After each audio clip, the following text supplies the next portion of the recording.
Hi, I'm Umbreon Libris, and today we're going to talk about the worst Pokemon designs of Generation 8. This is the latest video in a series that I started pretty much when I started this channel, and you can watch the full playlist here. Last time we talked about what I think are some of the best designs of Generation 8. I think it's important to start with some positives, give some compliments, so that you, the audience, and Game Freak, since as we all know they watch my videos, know that I'm not just here to hate on Pokemon. But if you've been around here for a while, you know that I enjoy complaining, and I know that you enjoy my complaining, so let's do this. It's called constructive criticism.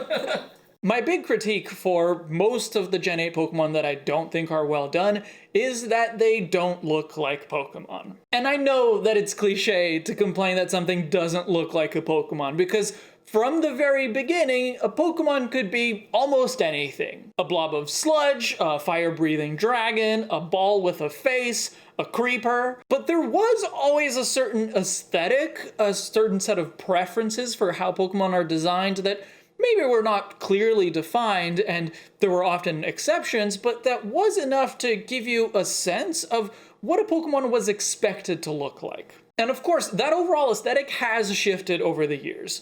Each generation tends to not look too different from the one that comes immediately before or immediately after, but they do still have their unique identity that pushes the bounds of what a Pokemon can be in some direction or another. With almost every generation, there has been at least a few Pokemon that, when I see them for the first time, my gut reaction is, that doesn't really look like a Pokemon. It looks more like a Digimon or a Fanmon or whatever. But in most cases, as I get more used to the look of that Pokemon or as I see how it fits in with other Pokemon from the same generation, that feeling tends to fade. But there's a fair few Pokemon in Generation 8 where, at least for me, that hasn't really happened. I've certainly gotten more used to the look of like a Greedent or Stonehenge, so they feel less jarring than when I first saw them, but even more than 2 years later, they still don't really feel like Pokemon. Because Stonehenge has these huge block legs and these tiny little arms that it holds up all the time, it just looks really silly when it moves. And the way its eyes are just flat white doesn't really help to personify it or convey that there's a personality behind it. And it's not that Stonehenge doesn't have good design elements. The dark spot below the mouth that looks like a soul patch, or the combination of the runes and the mud splatter on the legs that are reminiscent of hiking boots, those are clever. I like them. But they're totally outweighed by the bizarre proportions and the silly way that Stonehenge has to move. And maybe I'm missing something, but that doesn't seem to fit with its origins and inspirations.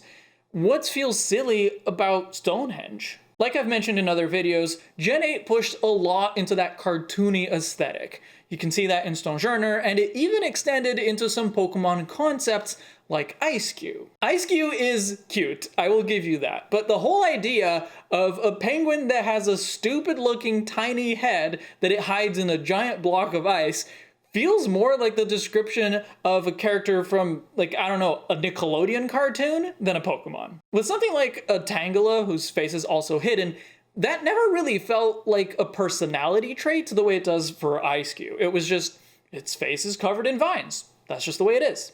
To me, Ice-Q feels like it would be much more at home in the company of CatDog or Rocco than Pikachu and Eevee. And it's the same case with Greedent. It's a pretty simple design, and for the most part doesn't really deviate from the Pokemon aesthetic, but that face, that expression, it makes me think of a Hanna-Barbera cartoon. I'm not even sure why, because the eye style isn't what Hanna-Barbera normally used, but it actually does look a lot like Dum Dum from Touche Turtle. You're probably gonna have to be pretty old to get that reference. And when you combine that with the fact that it hoards berries in its tail and drops them when it's startled or attacked, it definitely feels like a cartoon character and not at all like a Pokemon.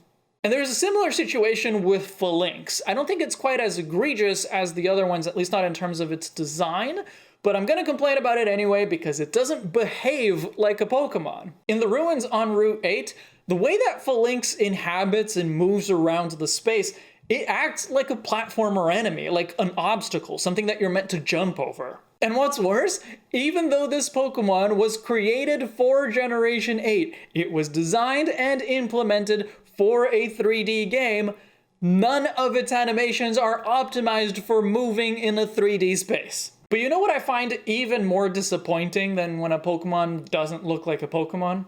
Disappointed dad look. It's when it does follow the Pokemon aesthetic, is even faithful to the classic Pokemon look, and still manages to disappoint. That was my experience with Glastrier, for example. And Spectrier as well, but to a lesser extent, so I'll focus on Glastrier. Back in Gen 1, with Pokemon being designed in 4 shades of grayscale inside of a 56 pixel box, it was pretty understandable that a Pokemon like Rapidash would be super plain. It's a plain white unicorn with a flame for a mane. It's cool, but it just doesn't go that deep. But nowadays, a Pokemon that is basically just an ice-type Rapidash, but without being a regional variant of Rapidash, just doesn't feel like enough. I know Glastrier and Spectrier have pretty deep origins. Their lore references or may reference a lot of different legends from the British Isles, but I don't think that that's reflected in their design, especially for Glastrier. Aside from the blinded eyes, this thing is just a horse with ice. And maybe the shape of the ice references a few things like a braided tail and maybe snowy mountains or stalagmites on the hooves, but that's all I've got. When I look at Glastrier, all I see is icy white.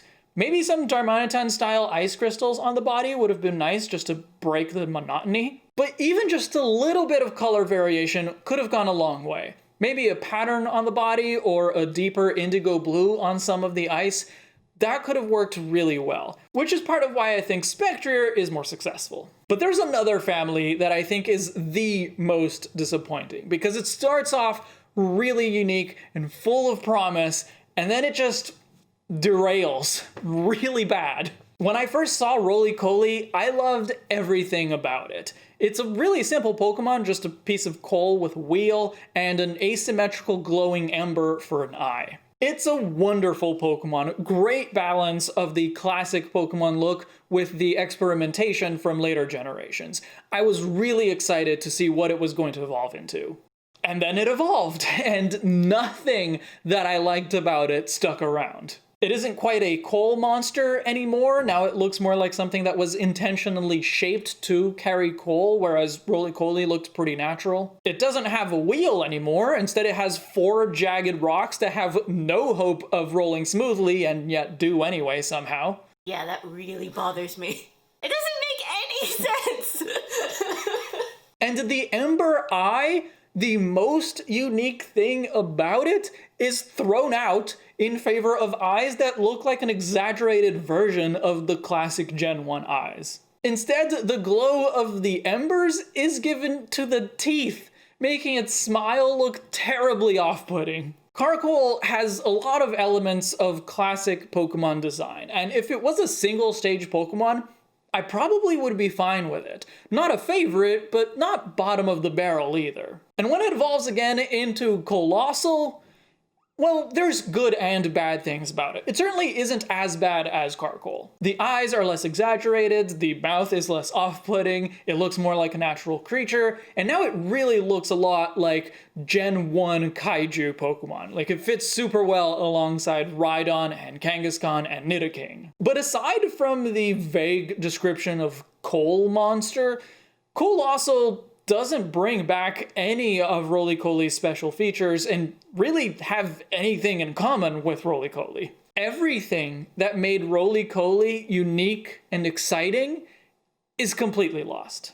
It doesn't even have wheels, which is really strange because it felt like such a major element of RollyColey's design. And look, I'd never had a clear picture of what I expected RollyColey to evolve into, so I can guarantee you that this is not one of those situations where I had this one super specific expectation and I'm disappointed that it didn't turn out that way. No, I remember just being excited, wondering how it was going to evolve, how its features were going to develop into something unexpected. I expected to be surprised, but getting rid of everything that I thought made RollyColey special was not the kind of surprise I wanted.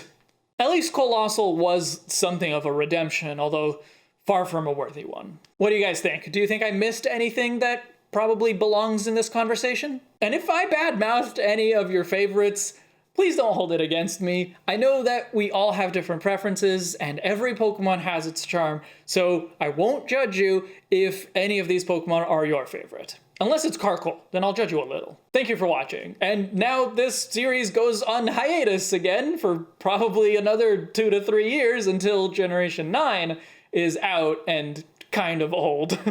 And thank you to my patrons for keeping me going, especially luxury patron Ethan from Chicago.